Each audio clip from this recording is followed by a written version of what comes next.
There are also many embassies and private residences here. A estribor, el barrio Chaillot alberga actualmente el Museo del Hombre, el de la Marina, el de los Monumentos de Francia y el del... Hi friends, welcome back to Zack's Orientis. ലോകാത്ഭുതം ഉള്ള ഒരു സ്ഥലമുണ്ട്. ഒരുപാട് സ്ഥലങ്ങളിൽ ലോകാത്ഭുതം ഉണ്ട്. യൂറോപ്പിലെ ഫ്രാൻസിലെ Eiffel tower. അപ്പൊ നമ്മുടെ ഇന്നത്തെ എപ്പിസോഡ് ഈ ഫ്രാൻസിന്റെ പാരീസ് പട്ടണത്തിന്റെ എപ്പിസോഡാണ്. അപ്പൊ നിങ്ങൾ സ്കിപ്പ് ചെയ്യാതെ മുഴുവനായിട്ട് കാണും.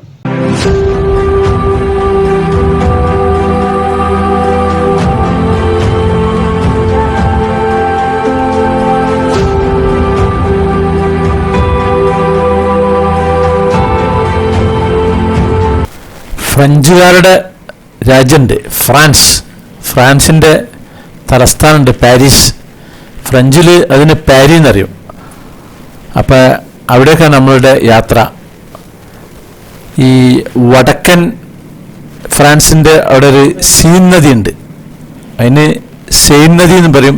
അതിൻ്റെ തീരത്താണ് പാരീസ് പട്ടണം സ്ഥിതി ചെയ്യുന്നത്. അപ്പോൾ അവിടേക്ക് എത്താനായിട്ടുണ്ട്. ഇപ്പൊ സമയം 7:07. നമ്മൾ ബസ്സിൽ നമ്മുടെ ഈഫൽ ടവർ കാണുന്നുണ്ട്. ആദ്യം നമ്മൾ ഇവിടുത്തെ സെയിൻ നദിയിൽ കൂടി ഒരു ബോട്ട് യാത്ര നടത്തണം നമ്മളുടെ ഗൈഡ് പറഞ്ഞിട്ടുള്ളത്. അപ്പം നമ്മൾ അങ്ങോട്ടേക്ക് പോകണം. ഇവിടെ രാത്രിയാണ്, ഇനിയും കുറേ വൈകും. അപ്പോൾ നമ്മൾ ബസ് ഇറങ്ങിയിട്ട് ഈ സെയിൻ നദീൻ്റെ ബോട്ട് യാത്രക്കുള്ള ഒരു പുറപ്പാടാണ്. അതിന് ടിക്കറ്റ് എടുക്കാൻ പോയിട്ടുണ്ട് നമ്മളെ ഗൈഡ്. ഇനി അതിൽ കൂടി ഒന്ന് കംപ്ലീറ്റ് ഒന്ന് ഇതിൽ കറങ്ങി കിടക്കണം. ഇപ്പം നമ്മൾ ഇവിടുത്തെ ബോട്ടിൽ കയറിയിട്ടുണ്ട്. അപ്പം ഇനി ഇവിടുത്തെ കാഴ്ചകൾ അങ്ങനെ കാണാം. സീൻ നദിയിൽ കൂടി അങ്ങനെ ഒരു യാത്രയാണ്. എല്ലാ രാജ്യത്തും പട്ടണത്തിൻ്റെ അടുത്തും ഓരോ നദികളുണ്ടാകുന്ന എപ്പോഴും പറയല്ലേ. അപ്പോൾ ഇവിടുത്തെ നദിയുടെ പേരാണ് സീൻ നദി. ഞാൻ നേരത്തെ പറഞ്ഞതിന് വേറൊരു പേരും കൂടി ഉണ്ട്, സെയിൻ നദി പറയും. ഇൽഡി ഫ്രാൻസ് പ്രദേശത്തിൻ്റെ ഹൃദയഭാഗത്താണ് ഈ സ്ഥലം നിൽക്കുന്നത്. പ്രണയത്തിൻ്റെയും കലാസാഹിത്യങ്ങളുടെയും കേന്ദ്രമായിട്ടാണ് പാരീസ് അറിയപ്പെടുന്നത്. അപ്പം ഞാൻ സ്ഥിരം ചെയ്യുന്ന പോലെ തന്നെ ബോട്ടിൻ്റെ മുകളിൽ തന്നെയാണ് ഉള്ളത്. എപ്പോഴും ഞാൻ പറയുന്ന പോലെ ബോട്ട് യാത്രയിൽ ഒരിക്കലും ഉള്ളിൽ പോകരുത്. അപ്പോൾ ഇവിടുന്ന് ഇങ്ങനെ ഈഫൽ ടവറൊക്കെ അങ്ങനെ കണ്ടിട്ട് അത് ആസ്വദിച്ചിട്ട് ഒരു ഇരുട്ടാവുന്നതോട് ബന്ധപ്പെട്ടിട്ട് നമ്മുടെ ഈ യാത്ര തീരുന്നതാണ് പറഞ്ഞിട്ടുള്ളത് ഗൈഡ്. അപ്പം നമുക്ക് അങ്ങനെ ഇതിലൂടെ അങ്ങനെ പോകാം.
Les ayudará a descubrir los principales monumentos que constituyen una de las riquezas de nuestra ciudad. Las flechas que aparecerán en la pantalla les irán indicando la posición de los monumentos citados en el relato. El paseo estará matizado por el paso de una serie de puentes.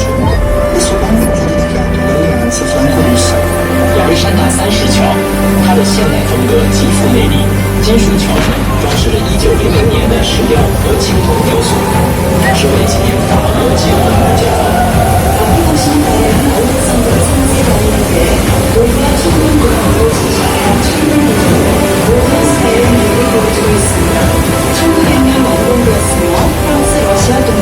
这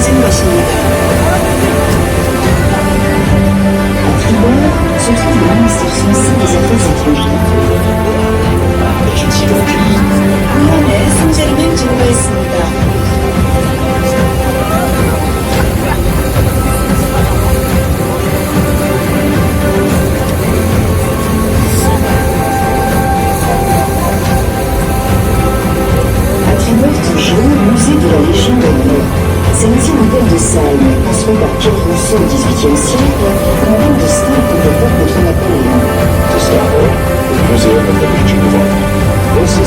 side punch when Madame de Staël plotted against Napoleon. Siempre estribor, vemos el Museo de la Legión de Honor. Es en este palacete de Sal donde Madame de Staël conspirò contra Napoleone. Sempre di quello, il Museo della Legione d'Onore ha l'origine il Palazzo d'Ossano, costruito da Pierre Rousseau nel XVIII secolo e dove Madame de Staël complottò contro Napoleone. 右显是荣誉学。 Actualmente es un museo en el cual se exponen obras del siglo XIX. A Trigordo, il Museo d'Orsay è la vecchia stazione del sud-ovest dalla quale partivano i treni per il mezzogiorno della Francia e oggi è un museo nel quale sono state riunite alcune opere del XIX secolo. 右显是奥赛博物馆，这里原是西南火车站，开往法国南部的火车从这里始发，后成为19世纪艺术博物馆。 우현의 오세 박물관, 예전에 프랑스 남부로 기차가 출발하는 남사역이었습니다. 1980년대에 복구되어 현지 Sentite precisamente la residenza della fortezza era di Francia. Lontano dalla popolosa Sicilia, la grande galleria di posteggi al fiume ospitava una parte della collezione di musica accumulate principalmente nel corso delle democrazie.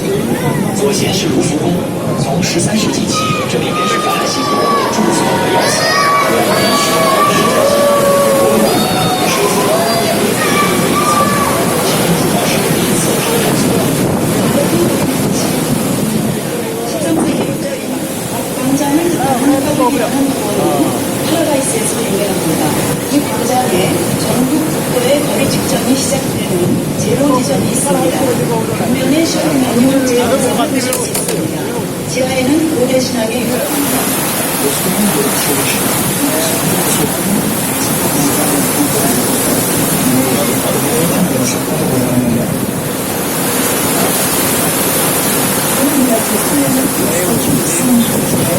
Antes de la Torre, vemos la estatua de Santa Genoveva, patrona de París.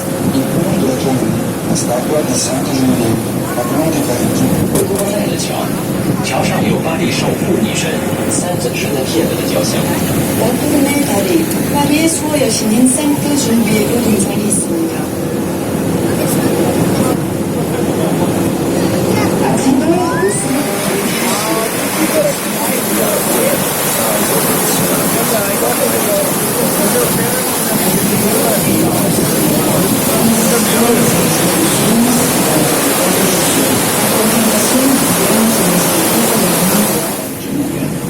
현에 나무와 정원 가운데 현대 조각들을 전시한 5개 현대 조각 박물관이 있습니다.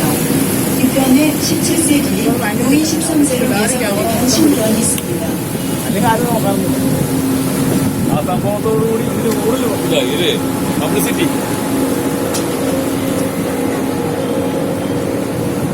നമ്മൾ പോണ chapel bridge ഉണ്ടല്ലോ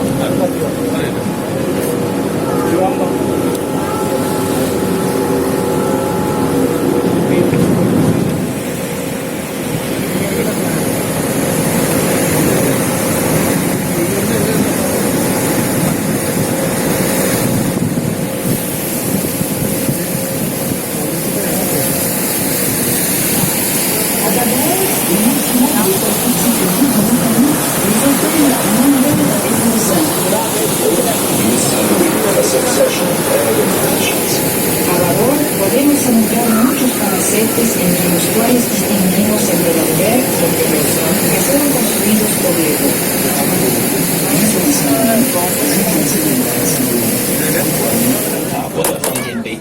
우현의 pompo르도 광장입니다. 18세기에 건축가 가브리엘이 설계한 왕의 광장이었습니다. 1792년 당교대가 이곳에 설치되었었습니다. 루이 필립이 1836년 이집트가 프랑스에 선물한 오베니스크를 설치시켰습니다.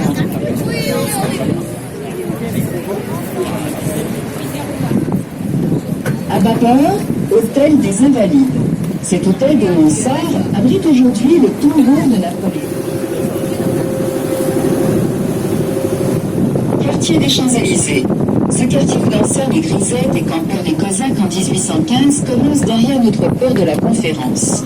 Aujourd'hui, la plus belle avenue du monde est entourée d'un quartier de fripiers chic, restaurants et cinémas animés toute la nuit. To Stonewall, the Champs-Élysées quarter. This district is where the dancing girls dance. and where the Cossacks set up camp in 1815. It starts right behind our moorings at Conference.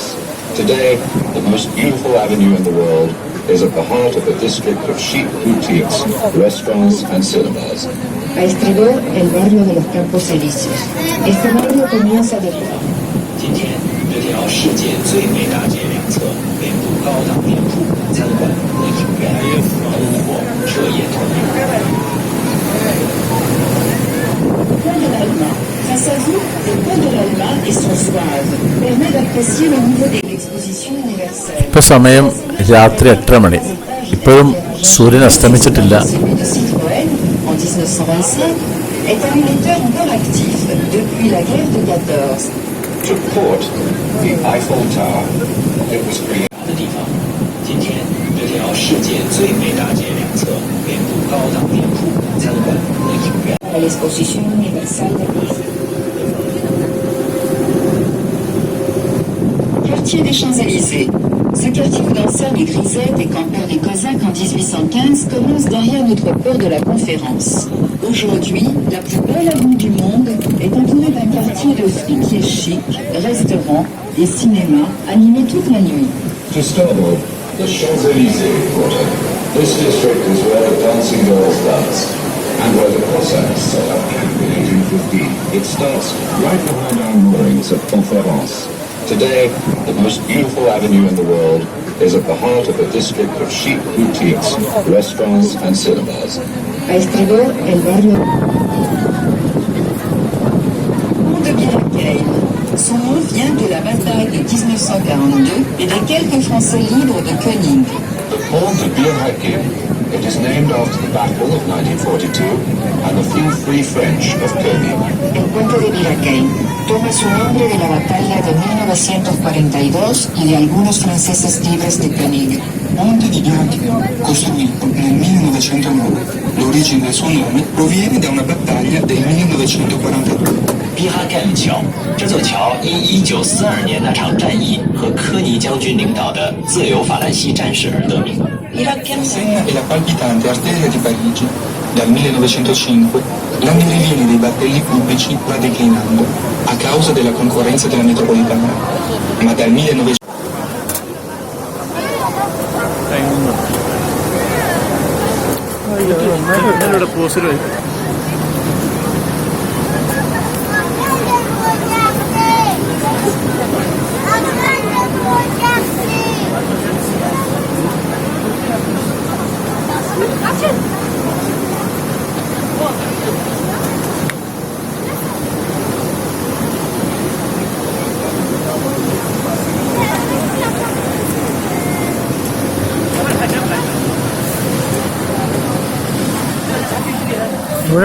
ഇനി നമ്മൾ ബോട്ടിൽ നിന്ന് ഇറങ്ങാൻ പോവാണ്.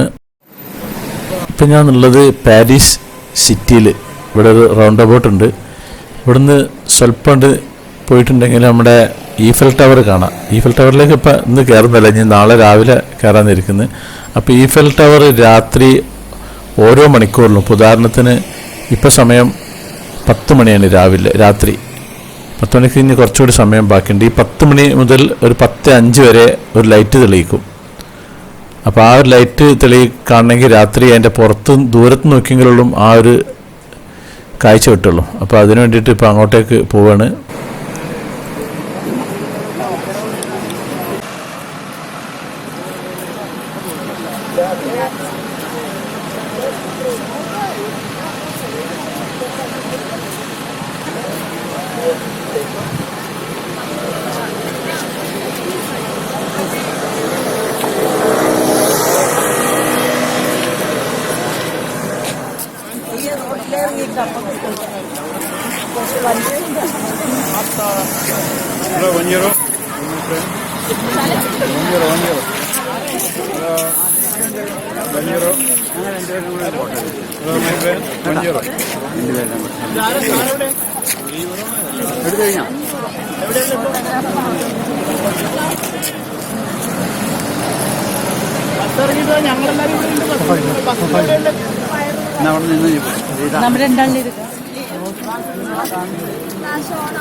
ഇപ്പം light മിന്നി തിളങ്ങും.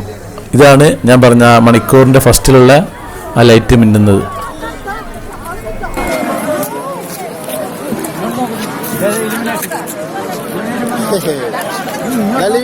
Oh, c'est bon, c'est bon.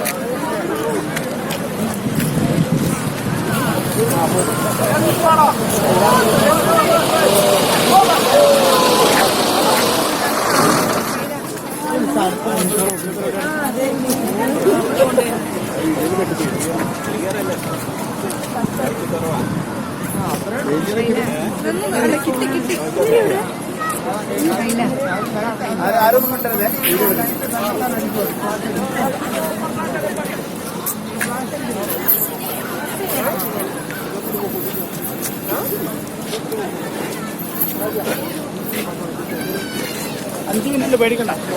ഇത് രാത്രി ആയി കഴിഞ്ഞാൽ, അതായത് ഇരുട്ടായി കഴിഞ്ഞാൽ മണിക്കൂറിൻ്റെ ആദ്യത്തെ അതിലൊരു 5 മിനിറ്റ് ഇങ്ങനെ ലൈറ്റ് മിന്നിക്കൊണ്ടിരിക്കും. ഇപ്പോൾ ഇവിടെ പുറത്തൊന്നും ലൈറ്റ് ഇല്ലാത്തതുകൊണ്ട് ക്ലിയർ, വീഡിയോ തന്നെ ക്ലിയർ ഇല്ല, കണ്ടില്ലേ? അങ്ങ് ദൂരത്ത് നോക്കിയെങ്കിലുള്ള ഈ ഒരു കാഴ്ച കിട്ടുള്ളൂ നമുക്ക്.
അതിന് ഇലിമിനേഷനുള്ള ആ ഇതും കൊണ്ടാണ് നടക്കുന്നത്.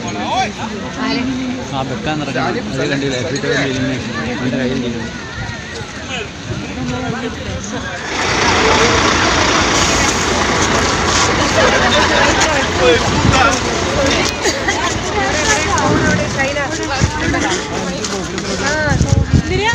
അതാണ് ഇലിമിനേഷൻ.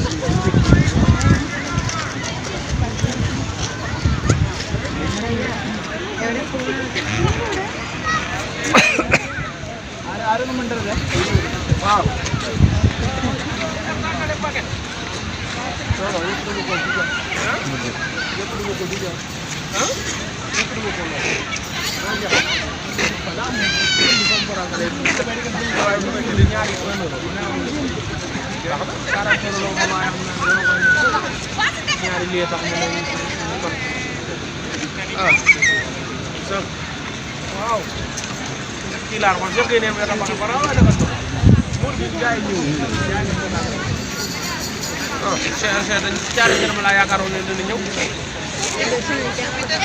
അത് അവരുടെ ആളുകളെ കൊണ്ട് നിർത്തിയാണ് കാണാൻ. ഇന്ന് കണ്ടോണ്ടാണ്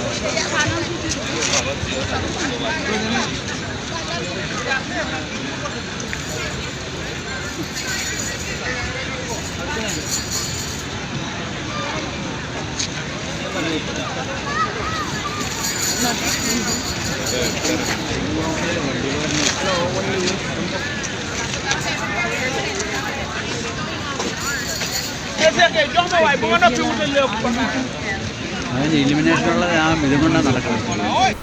അപ്പോൾ ഇനി ഇവിടുന്ന് മടങ്ങാണ്.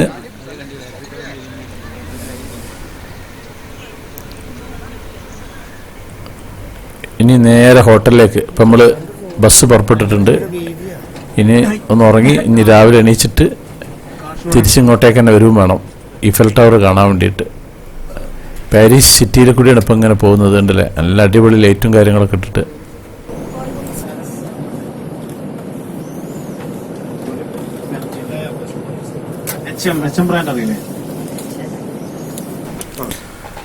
ഇപ്പൊ സമയം രാവിലെ 8 മണി. ഞാൻ ഹോട്ടലിൽ നിന്ന് പുറത്തിറങ്ങാണ്. അപ്പം നമ്മുടെ ഫ്ലോറിൽ നമ്മളെ ഷൂ ഇങ്ങനെ പോളിഷ് ചെയ്യുന്ന സംഭവമുണ്ട്.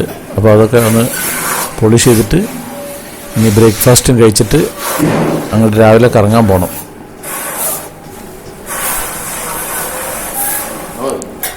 ഇതാണ് നമ്മളുടെ ഹോട്ടൽ, ഫോറസ്റ്റ് ഹിൽ ഹോട്ടൽ. ഇത് ഹോട്ടലിൻ്റെ പുറംഭാഗമാണ്, സ്റ്റാർ ഹോട്ടലാണ്.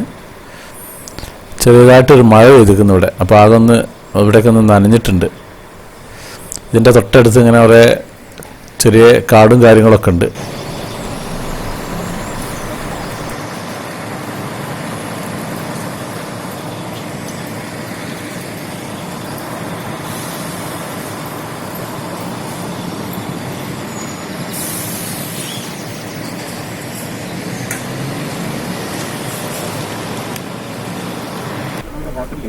ഒരു മഴക്കാറുണ്ട്. സീൻ നദിയാണ് ഈ കാണുന്നത്. ഇനി നമുക്ക് ഇവിടുത്തെ കാഴ്ചകളൊക്കെ അങ്ങനെ കാണാം, പാരീസ് കാഴ്ചകളിൽ.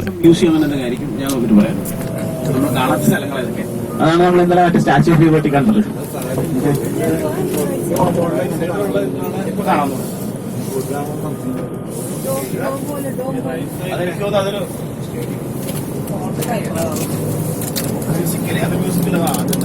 ഇപ്പം ഞാൻ ബസ്സിൽ നിന്ന് അറിയിക്കുന്നത് ഇതാണ് ആർക്ക് ഡി ട്രയോഫ് എന്നിട്ടുള്ളത്. ഇത് പാരീസിലെ ഏറ്റവും പ്രശസ്തമായ സ്മാരകങ്ങളിൽ ഒന്നാണ്. ഫ്രഞ്ച് വിപ്ലവ നെപ്പോളിയൻ യുദ്ധങ്ങളിൽ ഫ്രാൻസിന് വേണ്ടി പോരാടി മരിച്ചവരെ ആദരിക്കാൻ വേണ്ടിയിട്ടാണ് ഇത് ഉണ്ടാക്കിയിട്ടുള്ളത്. ഇവിടെയുള്ള ഈ വിപ്ലവത്തിന് നേതൃത്വം കൊടുത്ത ഇവിടുത്തെ ജനറൽമാരുടെ പേരുകളൊക്കെ ഇവിടെ വെച്ചിട്ടുണ്ട്. ഇതിൻ്റെ താഴെ പിന്നെ 1-ാം ലോക മഹായുദ്ധ സമയത്ത് മരിച്ച ഒരു അജ്ഞാത സൈനികൻ്റെ ശവകുടീരമുണ്ടെന്ന് പറയുന്നുണ്ട് ഇതിൻ്റെ താഴെ. പാരീസ് കാണാൻ വരുന്ന എല്ലാ ടൂറിസ്റ്റേഴ്സും ഇവിടെ വരും ഈ ഒരു ഏരിയയിൽ.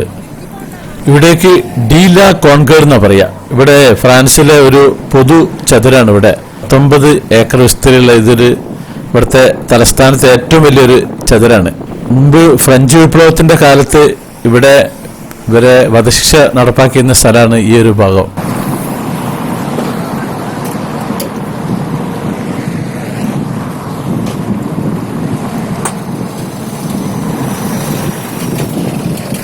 ഇപ്പം ഞാൻ ബസ്സിൽ കയറിക്കുന്നത്. ഇവിടെ ഏകദേശം ഒരു 12ഓളം റോഡുണ്ട് ഈ ഒരു ജംഗ്ഷനിൽ അങ്ങോട്ടേക്ക് ഇങ്ങോട്ടേക്ക് ആയിട്ടില്ല. അതിൻ്റെ സൈഡിൽ കൂടെ ഒക്കെ ബിൽഡിങ്ങുകളും കാര്യങ്ങളൊക്കെ ഉണ്ട്. ഇതുണ്ട്, ഇതൊക്കെ റോഡുകളാണ്. ഇതിൻ്റെ ഇരുഭാഗത്തും ബിൽഡിങ്ങുകളും ഉണ്ട്.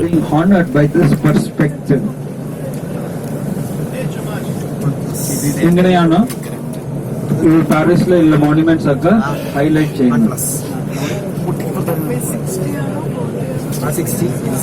Okay, this opera of Paris is very beautiful from the outside. പക്ഷേ അകത്ത് it is even more beautiful. It is made up of 35 varieties of Italian marbles. You can see the column on the left hand side in the center. Right on top of the column you can see the statue of Napoleon Bonaparte.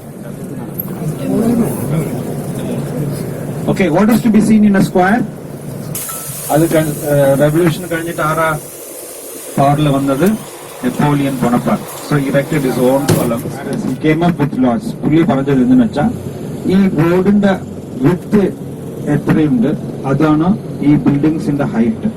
അതുകൊണ്ടാണ് എല്ലാ ബിൽഡിങ്സും ഒരേ ഹൈറ്റിലുള്ളത്. രണ്ടാമത്തെ ഫ്ലോറിലെ first nobles, അതായത് ഏറ്റവും rich ആയിട്ടുള്ള അവർക്ക് വേണ്ടി. നാലാമത് 5ാമത് ഫ്ലോറിലെ next servant stayed on the top floor. പക്ഷെ ലിഫ്റ്റ് വന്നതിന് ശേഷം ഈ ഫസ്റ്റ് നോബൽസ് സെക്കൻഡ് ഫ്ലോറിൽ നിന്ന് 4th or 5th ഫ്ലോർസിലേക്ക് പോയി. എളുപ്പം എത്താം and they distance themselves from the noise of the streets. by vehicles, they don't see what is reality. They don't even put their foot on the streets. And there they have other facilities, schools, gymnasiums, gymnasium complex. What happens is the gap between the rich and the poor widens. There's no problem with that. But at one stage, this gap will be reduced by natural means, that is by revolution, which is happening in Paris now. Revolt, very knowledgeable person, very interested in art and culture, and he had visited the Ajanta and Ellora caves thrice. In fact, just before his death, he said that he wanted to visit these Ajanta and Ellora caves as a last. You see the obelisk, Arc of Triumph, Arc of Latifos, all in one straight line. Start clicking now. Start clicking now, all in one straight line. Okay? Do not have liberty for women. A woman need not be bound to this marriage if she is not happy. Yes. The law, yeah, everywhere. No, everywhere. No, everywhere, sir. No, everywhere. No, financially no, but everywhere the law is in favor of women. They don't get pension, they get aid for single mother raising. Why do we speak about this bridge? This bridge is called the Concord Bridge. This bridge is the one which links one world to another world. That is why we speak about bridges. And this bridge links the Concord Square to the National Assembly. In other words, it links the end of the monarchical type of governance to the constitutional type of governance. What happened with the French Revolution? The king's rule was put to an end, and it was a constitutional governance which took place. On the left hand side, what a wonderful building, the World Trade Exhibition of 1900. You will see that there are 4 pillars on the edges of this bridge. These 4 pillars are not only for decorative purposes, but it is also for architectural purposes. Now have a look on the left hand side. On the left hand side, actually they're blocking this road because of there's going to be this thing, car race, and behind that you can see a large building with gilded roof. Can you see that? Yes. This large building follow Orthodox Christianity. So this is for the Orthodox Christians, and behind that you have seen the Leaning Tower of Pisa. Now on the left hand side, ladies and gentlemen, can you see a gilded flame? Now. ഇപ്പം ഞാൻ ബസ്സിൽ നിന്ന് താഴെ ഇറങ്ങിക്കുന്നത് ഇതാണ് ഇവിടുത്തെ big bus. ഇനി ഇവിടുത്തെ world അത്ഭുതം കാണാൻ പോകും, ലോകാത്ഭുതം കാണാൻ പോവാണ്. ഈഫൽ ടവർ കാണാൻ പോവാണ്. ഇത് ഈഫൽ ടവറിൻ്റെ കോമ്പൗണ്ടാണ്. ഇങ്ങനെ ഗ്രിൽസൊക്കെ വെച്ച് പിടിപ്പിച്ചിട്ടുണ്ട്. ഞാൻ ഇങ്ങനെ നടന്ന് അങ്ങോട്ടേക്ക് പോകണം. ഇതിൻ്റെ മുകളിലേക്ക് കയറണം. ലിഫ്റ്റൊക്കെ ഉണ്ടെന്ന് പറഞ്ഞിരിക്കുന്നത്.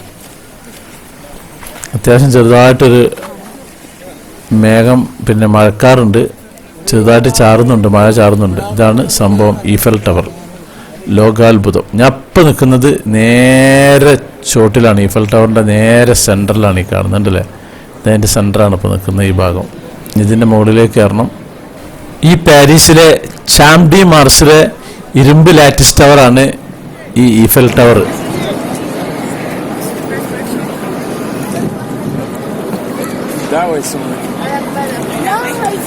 ഇതുണ്ടാക്കിയ ആളെ പേര് എഞ്ചിനീയർ ഗുസ്താവ് ഈഫൽ എന്നാണ് അദ്ദേഹത്തിൻ്റെ പേര്. 1889 ഇതിൻ്റെ പണി കഴിഞ്ഞത്. 1889 മുതൽ 1930 വരെ ലോകത്തിലെ ഏറ്റവും ഉയരം കൂടിയതായിരുന്നു ഈ ഈഫൽ ടവർ. ലോകത്തുള്ള എല്ലാ ഉയരം കൂടിയ കെട്ടിടങ്ങളുടെയും മുകളിലെ ചില നിലകൾ ടൂറിസ്റ്റേഴ്സിന് ആ മൊത്തം ഏരിയ കാണാൻ വേണ്ടിയിട്ട് അലൗഡ് ഉണ്ട്. അപ്പോൾ അതേപോലെ ഇതിൻ്റെ മുകളിലുണ്ട്. അതിൻ്റെ മുകളിലേക്ക് കയറാൻ വേണ്ടി ലിഫ്റ്റൊക്കെ ഉണ്ടാക്കിയിട്ടുണ്ട്. അപ്പോൾ അതിൻ്റെ ഉള്ളിൽ കയറാനുള്ള എൻട്രൻസ് ഫീ ഉണ്ട്. നമ്മുടെ ഗൈഡ് ടിക്കറ്റ് എടുക്കാൻ പോയതാണ്. എന്നിട്ട് അതിൻ്റെ മുകളിലേക്ക് അങ്ങനെ കയറി പോകണം. എന്നിട്ട് അതിൻ്റെ മുകളിൽ 2 നിലകൾ സന്ദർശകർക്ക് കാണാനുള്ളൊരു ഭാഗമുണ്ട് എന്ന് പറഞ്ഞു. പലരും കുട പിടിച്ചിരിക്കുന്നു. ചെറുതായിട്ട് മഴ ചാറുന്നുണ്ട്, കാലാവസ്ഥയൊക്കെ നിന്നും മൂടിയിരിക്കുന്നു. അപ്പോൾ അങ്ങ് ദൂരെ നോക്കിക്കഴിഞ്ഞാൽ ഒരു സാധനം ഇങ്ങനെ വരുന്നുണ്ടല്ലേ, ഇതാണ് ഇതിൻ്റെ അകത്തുള്ള ലിഫ്റ്റ്. ഈ ലിഫ്റ്റ് കാലിയാകുന്നതിനനുസരിച്ചിട്ട് പുറമുള്ളവർ വരി നിർത്തിയിരിക്കുകയാണ്. ഓരോരുത്തരായിട്ട് അങ്ങനെ കയറിയിട്ട് അതിൻ്റെ മുകളിലേക്ക് പോവും. ഇതാണ് ആ ലിഫ്റ്റ് ഉണ്ടല്ലേ. ആ ചെരിഞ്ഞ ആ ഒരു ഇതിൻ്റെ മുകളിൽ കൂടി അങ്ങനെ പോയിട്ട് മുകളിലേക്ക് എത്തുക ചെയ്യുക.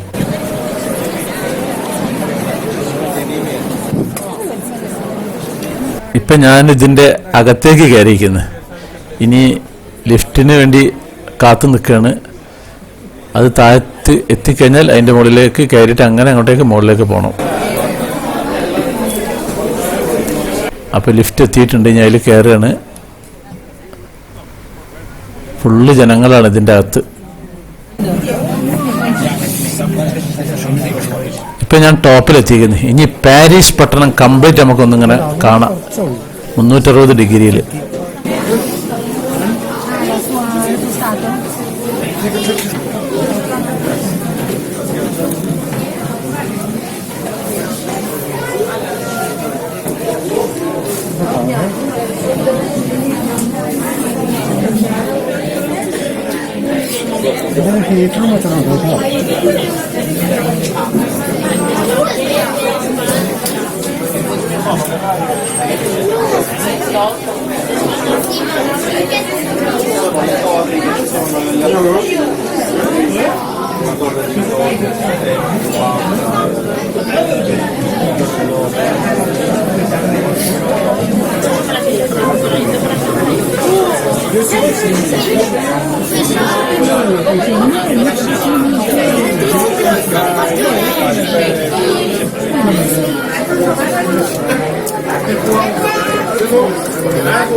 ഇനി ഇതിൻ്റെ മുകളിൽ വേറൊരു ഫ്ലോർ ഉണ്ട്. ഇനി അങ്ങോട്ടേക്ക് നമ്മൾ ലിഫ്റ്റിൽ കയറണം. ഇപ്പോൾ ഞാൻ ലിഫ്റ്റിൽ കയറിയിട്ടുണ്ട്. അവിടെ നിന്ന് അങ്ങനെ ഇനി ഇതിൻ്റെ ഏറ്റവും ടോപ്പിലേക്ക് പോകണം. ഇനി ടോപ്പിൽ നിന്ന് ബാക്കി കാഴ്ചകൾ നമുക്കിങ്ങനെ കാണാം.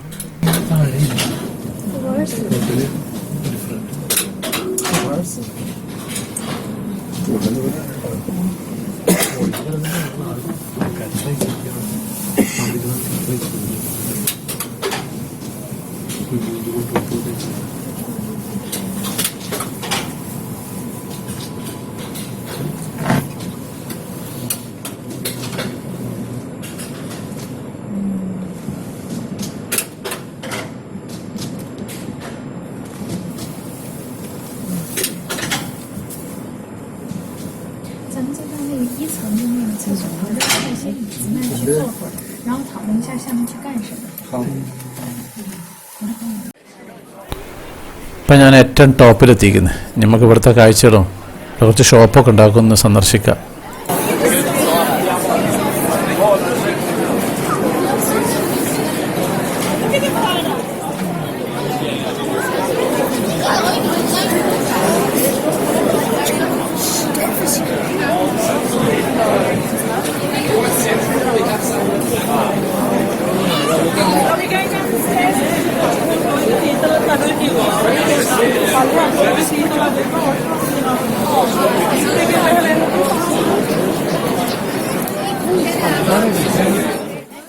ഇതാണ് ഇവിടുത്തെ ഷോപ്പ്. ഈഫൽ ടവറിൻ്റെ മോഡലൊക്കെ ഇവിടെ വാങ്ങാൻ കിട്ടും. അത്യാവശ്യം നല്ല തിരക്കുണ്ട് ഇവിടെ.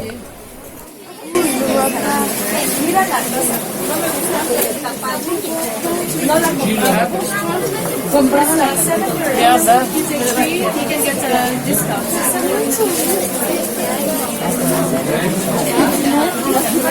Qué bonito.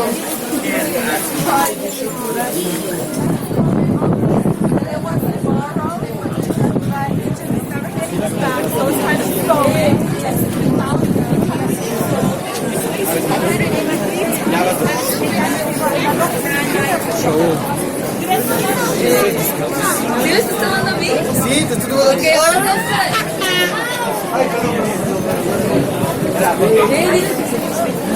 Tú dile, tú sabes francés. നല്ല കാറ്റും മഴയാണ്. നമ്മുടെ കയറിയപ്പോൾ തന്നെ അത്യാവശ്യം ആകാശമൊക്കെ ഇരുണ്ടിരുന്നു. ഇപ്പോൾ ഈ മഴ കഴിഞ്ഞിട്ട് താഴേക്ക് ഇറങ്ങാൻ പറ്റുള്ളൂ.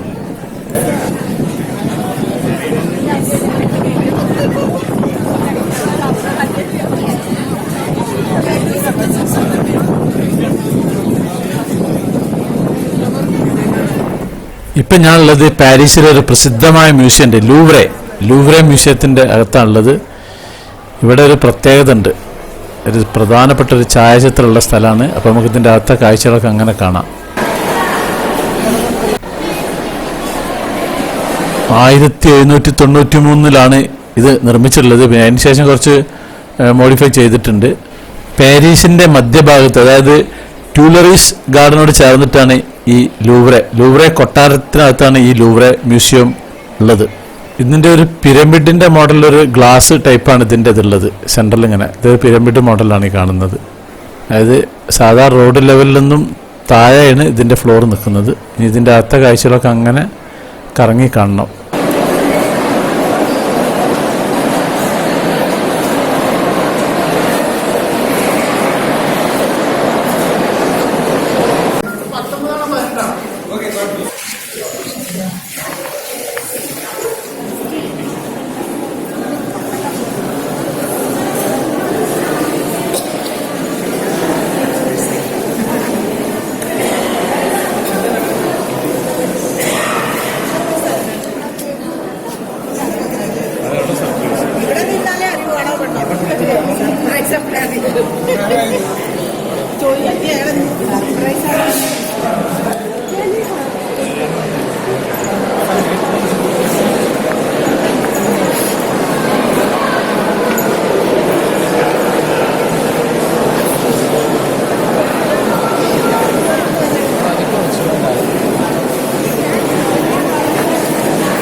ഇറ്റാലിയൻ കലാകാരനായ ലിയോനാർഡോ ഡാവിഞ്ചിയുടെ ഒരു ഛായാചിത്രമുണ്ട്, നമ്മുടെ മൊണാലിസയുടെ. അതിൻ്റെ ഒറിജിനലുള്ള സ്ഥലമാണ് ഇത്. അപ്പോൾ അത് നമുക്ക് കാണാം. ഇതിലെ അങ്ങനെ പോയി കഴിഞ്ഞിട്ട് ഈ ആൾ കൂടി നിൽക്കുന്ന ഇതാണ് ആ ഒറിജിനൽ ചിത്രം.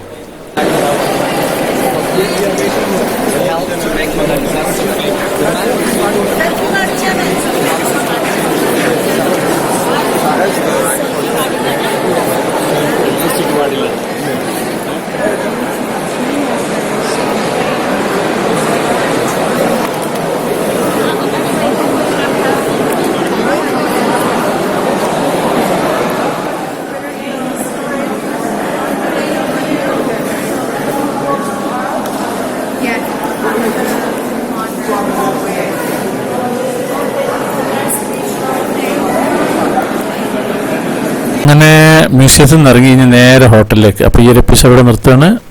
അപ്പോൾ നമ്മുടെ സാക്സ് വെറൈറ്റീസ് ചാനൽ നിങ്ങൾ ആദ്യമായിട്ട് കാണുന്നവരാണെങ്കിൽ അത് സബ്സ്ക്രൈബ് ചെയ്യാൻ മറക്കരുത്.